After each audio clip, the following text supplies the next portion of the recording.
Greetings comic book fans, welcome to the Dude Cave. I'm Jason and this is a rapid fire roundup, which is my weekly comic book review video where I give a brief roundup of all the books I've read this week. If you want a more in-depth kind of review, check out my other video, Comics of the Week, where I pick the 5 favourite comics each week and I give them a little bit more an in-depth review. The aim of this is to just give each book kind of 30 seconds to a minute and just to kind of tell you the things I liked about it and the things that I didn't. And now I say 30 seconds to a minute, but the way I waffle on sometimes about comics, it does go a bit longer. But without further ado, let's get into these books. I think it was 17 books I had this week to do. So without further ado, we get into this roundup. We kick off with probably the big release of the week. It is Batman issue number 50. This issue is the big issue where Bruce Wayne retakes the guise of Batman and he's back. Capullo does some great jobs here with the art, and he and Snyder build up to some really great moments, and there's some real Batman badassery going on here. I like that the Bloom, the main villain, that he is Gordon's villain, and that Gordon gets to deal with him, so I really like that. And I kind of liked how the story all ended up, as like things were set right. Gordon is once again Commissioner, and Batman is once again Batman. Bruce Wayne is Batman, which is he is Batman to me anyway. Wherever you talk Batman, always Bruce Wayne, that I think.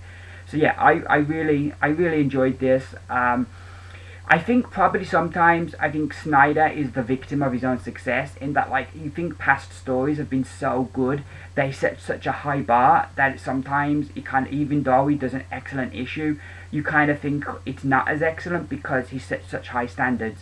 But I did really enjoy this, and I'd definitely give Batman issue number 50 5 stars out of 5. We then have Batman and Robin Eternal issue number 25. This was better than last week's. I kind of felt last week's was kind of down that road of half annoying and half fun. This issue, I'm still loving the stuff going on between Mother and Harper Row, and I think Mother makes a great villain. Dick Grayson finally makes it by the end of the issue to confront Mother. I thought they made it a lot clearer what was going on with the other Robins, and that it wasn't a worldwide thing, it was just certain cities and it was spreading out from those cities. So like it was kind of a deal where you didn't need every hero to deal with this. It wasn't a worldwide problem yet, but it was getting that way unless they could take out the transmitters. So I think they explained that a lot better, and I was a lot happier with that. But yeah, I'm looking forward. It's still though, I think the big problem for this, Midnighter I absolutely love. I think his character is one of the best characters. I know he's not a new character, but he's kind of, with the last round of new releases, he was kind of a character that was kind of featured more in a lot of books, and I'm really liking his character, and he gets some good moments in this book. I think while this was better and I enjoyed it, it still felt very much like just a build-up, and it's like they're really saving the real drama stuff for next week and the final issue. But I'd give Batman and Robin Eternal issue number 25 4 stars out of 5. We then have We Are Robin issue number 10, which I absolutely love this series. Like this and Midnighter are two series I'm going to really miss when they do the whole rebirth thing, because those are two series that I've just loved from like the beginning. I know I jumped on late with We Are Robin, but I did jump in at the beginning with Midnighter, and those are two books that I think DC are doing a great job with. Anyway, this issue, We Are Robin, we continue the rise of the Jokers, as Smiley, who killed his parents, is now kind of took on the Joker as this idol, and he's setting up this gang of Jokers to kind of, you know, and his kind of motivations and stuff are very psychotic, so he kind of fits in with his idol. And kind of the whole driving thing of this story, not only do we have the Jokers at the beginning of this gang that we've seen in Batman Beyond, but the thing as well that I really like about it is it's bringing the Robins back together, and there's issues. And I love how each issue is structured, the way we kind of go around each different character, and like they have their chunk of the book. So I really like that, and I feel it's got a lot of heart in this book. And the story's always moving forward. A really good job this book, and I'm really going to miss it. And I'd give We Are Robin issue number 10 5 stars out of 5. We then have Grayson issue number 18. This was the first thing I was really shocked. It's got a different creative team. Usually, you know, our usual creative team aren't on here. Even Mikhail Yanin on art has gone. And for the rest of the series, this is the creative team now. And I was kind of like, oh my god, why have they changed the creative team for the final few issues of this series? Now, I don't know if it's because I know Tim Seeley, who was writing this, he is now doing Nightwing, and I don't know, because that's going to be a twice monthly book. I don't know if they're started now to get ahead of the curve, so that your artist has got time to get enough issues done. You know, I don't know if that's the deal, or what's going on here. But it seems strange when the writer is going to write the follow-up series to this, that he's not going to finish the story he'd started on this. It seemed a bit strange. However, the creative team do a good job with this. The art works well, not as great as Mikhail Yanin's, but it was still good. And the story, I thought they did a good job. I did find the conclusion to this a bit confusing, but otherwise there were a lot of real good moments. And how we had Midnighter. How can I not enjoy a book that's got Midnighter in it? So I'd give Grayson issue number 18 4 stars out of 5. We then have Superman, Lois and Clark, issue number 6. This is another series I'm going to miss. I said Midnighter and We Are Robin, but Superman, Lois and Clark is really, really good. And it's kind of funny that the 3 best Superman books don't even contain like the continuity Superman. I find that really ironic. This is really good. We jump back, and we start off with like when because basically, for those of you that don't know, this book is the Superman from the pre-New 52 DC universe, and this Superman has ended up on our planet after the whole convergence thing with Lois Lane and their son, and they've lived in hiding, and that he's secretly been taking out these different villains before they could become villains, or stopping accidents happen that transformed them into villains and stuff. And Lois has been Author X, and she's been taking out these different organizations with these books. And she's targeted Intergang, and now Intergang have targeted her because she's going to expose them. And so like the only person who knew she was Author X got kidnapped by Intergang. So this issue, the first bit is is Superman, or Clark from the pre-New 52 universe. He's trying to find Intergang and the author that's got kidnapped, and kind of then we have the whole drama of the Intergang have found Lois and the son, but then we have like the whole kind of drama thing is Superman's trying to get there, but as he's trying to get there, there's this accident on this bridge, and he has to stop and help the people and save the people from certain death while his wife is in danger. And at the same time, the son picks this moment to kind of say, why does my dad look like Superman? Why did you look like Lois Lane? What's going on? And kind of starts to show his own abilities. I really enjoyed this. I love the problem here of Clark trying to rush back to save his family, but kind of getting sidetracked, and he does not see what he saw, and he has to stop and help. And I loved the whole thing, and how that came about. I also really liked the stuff with Lois and how strong they make her in this book, and what a strong, independent person she is. And I'm also liking the drama of what's going on with young Jonathan, finding out that he's got these abilities and finding out the truth about his parents. All in all, this is a really good book. I'm really enjoying it. Both the creative team on this, which is Dan Jurgens and Lee Weeks, do a fantastic job. And yeah, another great issue, 5 stars out of 5. So moving on to Image Comics now, just one book from them this week, and it is Birthright, issue number 15. This book is one of my favourite books every month. It is just so consistently brilliant. This issue, we get so many different stories going on. There's a really great cliffhanger that just had my jaw dropping. Just another really great issue, and I'd give it 5 out of 5. So jumping over to Titan Comics now, we have Doctor Who, issue 1 of the 4th Doctor Adventures. I didn't even know this was coming out. This was a thing until last week when I read the last issue of the 8th Doctor miniseries. Like the 8th Doctor event, this is a miniseries, which I like the idea of having 3 regular Doctor titles, and then having a miniseries that kind of features a different Doctor. Like we had the 9th Doctor, we had the 8th Doctor, now we've got the 4th. I like that idea. I think that's a really good way of doing it. I would say Titan to Titan, while I like their books, I wish they'd pace them better. Some weeks you'll end up with like 3 Doctor Who books in 1 week, and then you'll have like 2 weeks of no Doctor Who books. And I would much prefer if they paced it out and we had maybe 1 Doctor Who book a week, rather than end up with 3 in 1. But anywho, this was really good. I really enjoyed the story. The writer really gets Tom Baker's voice really well, and you can just hear Tom Baker's distinctive voice as the Doctor's talking in here. The story was really good, and I liked how it unfolded. The art in the main I liked, but the artist tries to make Tom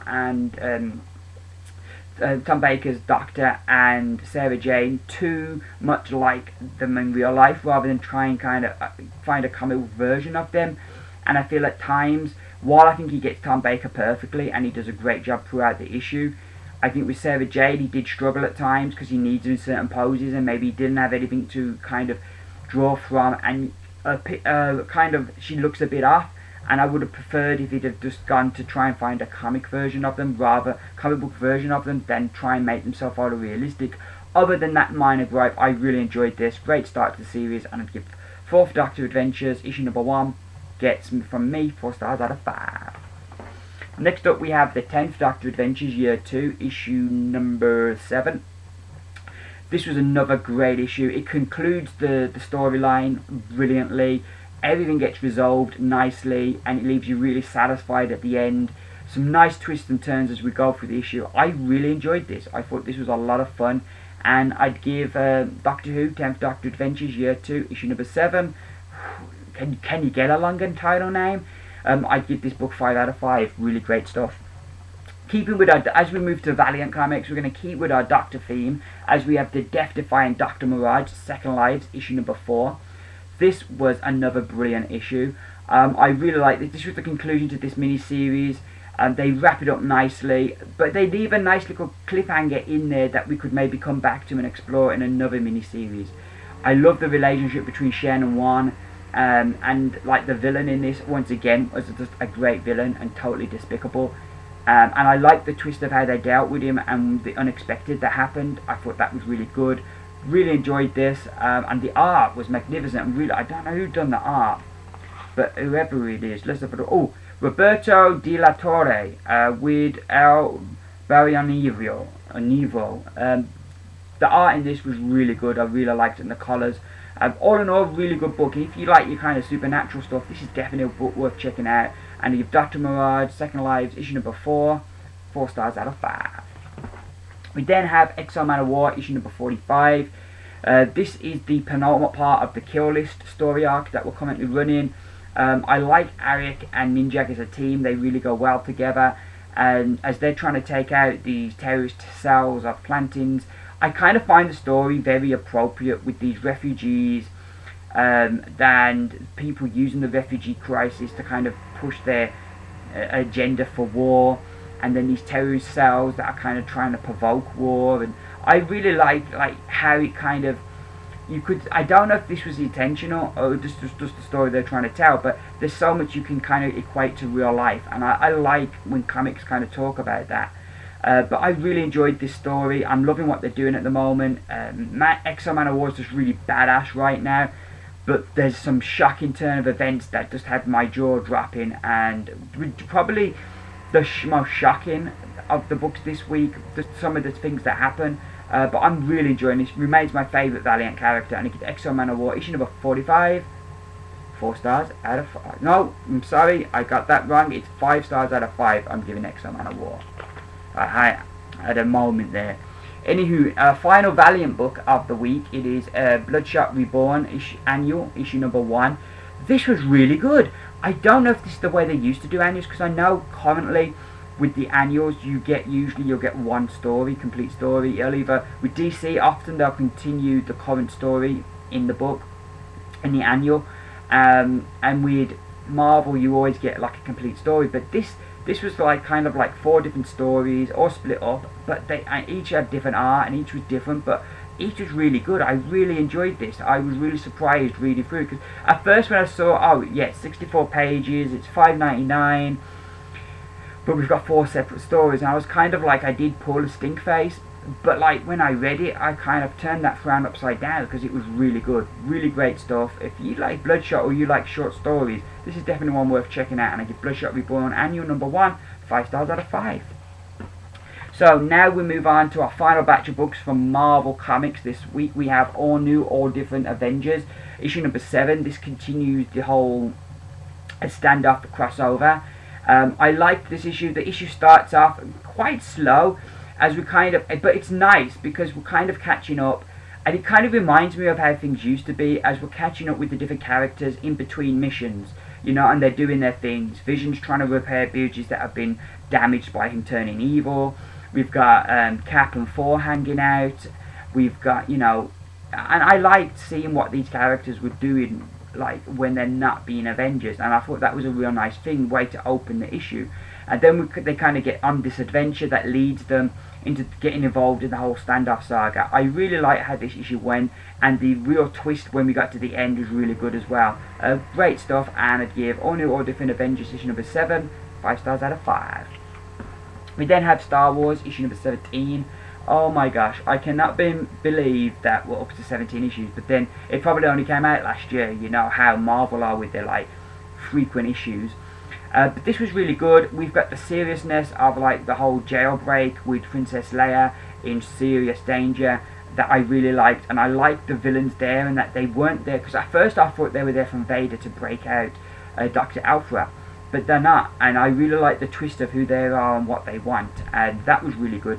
But then we've got kind of the lightheartedness of Luke and Han, and Han's gambled away the money that they had from the Rebel Alliance to buy supplies. So now they're trying to get that money back by doing some like work.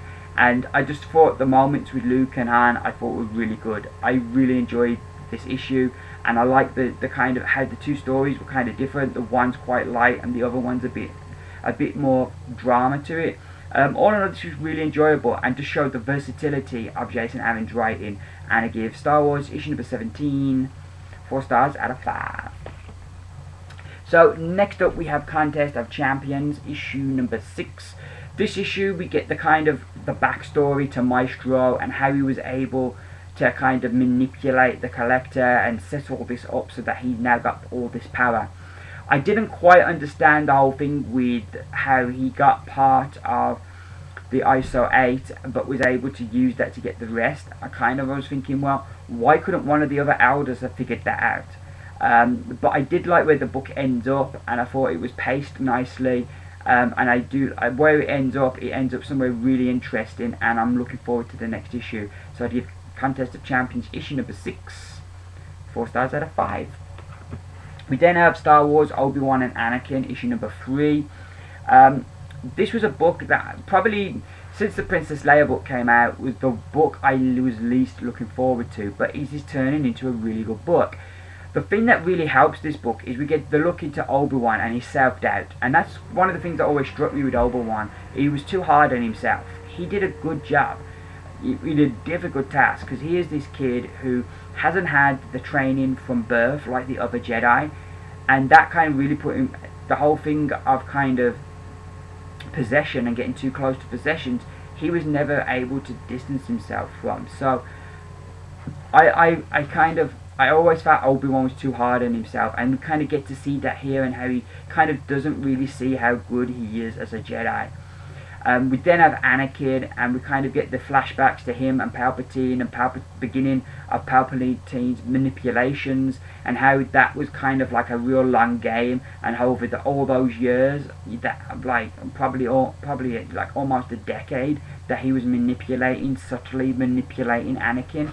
I really liked that. I really liked that glimpse as well, and I find what the book's doing there is really interesting. We then have our present day story that is also quite good, with these two sides that like we seemingly can't understand, like the open and the closed, what are their differences, but they're working together.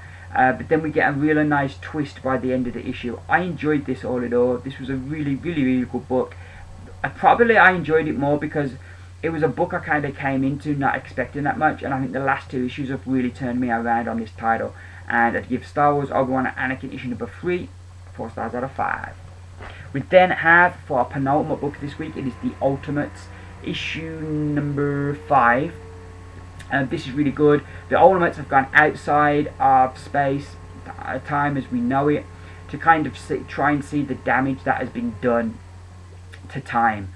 While there, Blue Marvel has encountered his arch enemy, the Anti-Man, and kind of has recognised that the guy needs help. And so this issue sees Galactus brought in, who now, instead of being the Planet Eater because of what the Ultimates done to him in issue 2, he now kind of brings life rather than takes it away, and it's totally changed what Galactus is, and Galactus has come to kind of rescue them. But like, I like how there's more going on here. It's a very cerebral book. It's not a book you can kind of read really quickly. You need to really digest it. I'm really loving it. I can see where it's not for everybody, but I'm really enjoying it. The art as well by Rob Clifford, I think, just really works well. A really good series, and I give the Ultimates issue number 5 stars out of 5. So our final book this week, it is The Uncanny X-Men issue number 5. This book, I like this. I like this team. Yes, you've got the weaknesses of Greg Land's art. I felt this was a better issue from Land. Yet, face-wise, at times it's still difficult. But I feel that the series as a whole, I'm enjoying, and I felt, like I said, it's a stronger issue for Land. While he still has problems with some of the faces, it didn't take me out of the story at all, this issue. I love how Cullen Bunn writes these characters, particularly Magneto, and I'm liking where the story's heading. I did feel it was a slight letdown that the Dark Riders never really felt that big of a threat when the whole group were together, and were handled rather easily. But overall, I'm enjoying this series, and I like how each X book right now has a different feel, and I would give Uncanny X-Men issue number 5 4 stars out of 5. So those are my books for this week. If you want some more reviews, please check out my other video, Comics of the Week, where I take, out of those 17 books, I take the 5 I enjoyed the most, and I give them a bit longer review.